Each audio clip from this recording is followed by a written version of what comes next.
We talk about why today's traditional security models, what, a lot of the companies you guys have known and loved for years and years and years, why that technology, why that security solution just doesn't work. So think of it from this perspective. You've got, just like probably many of you, just like myself, you've got all these IoTs in your home, right? It could be the Alexa, it could be the Nest Thermostat, it could be your smart TV, it could be the Samsung fridge. Apparently a Samsung fridge is really popular because I've seen it in like 4 presentations so far. You have all that, and you've got your firewall, right? And by the way, this is a home scenario, but it could apply just as much to a enterprise. Well, all of these applications have a relationship to, all of these IoTs have a relationship to an application that's off in the cloud, that you have absolutely no visibility, insight, or control over, right? So now you've got that firewall that's supposed to control flow of traffic in and out. And let's not say it's a firewall, let's say it's a full-blown security infrastructure.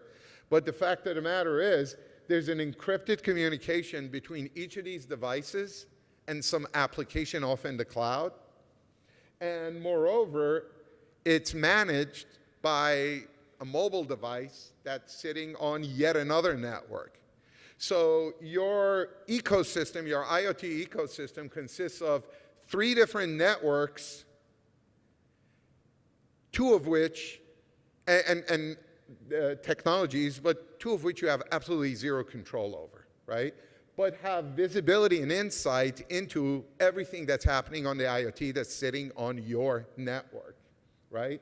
And you extrapolate that to the millions, just think of the Nest Thermostat. How many millions of homes are those thermostats sitting in? And they're tied to back to one or a group of applications that are sitting out in the cloud. Well, what happens, and by the way, this is one of the scenarios, because all of these IoTs, people have physical access to them. Well, guess what? Someone could compromise the IoT sitting in their home and then be able to work their way backward to the application. But we'll even look at it and say, let's say the application got compromised somehow, right, from your perspective. So what's the next thing that's going to happen? They're going to compromise one or many of the IoTs that are sitting on all the different networks, right? Once they have compromised those IoTs, guess what? Now they have access to every other system that's sitting on that same network. So they can compromise what's called cross-contaminate or cross-compromise. By the way, that's how JP Morgan got blasted. $500 million a year on security JP Morgan spends. And they got clobbered by the Roadrunner website, right? So something that is completely low priority for them ended up having a huge impact on their business. It was a cross-compromise. It was a cross-contamination. And it happens, and then it just expands. So this is why having that security infrastructure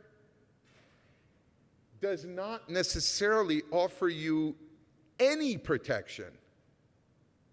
Does not offer you any protection compared to the new model that IoTs have already introduced into your organizations.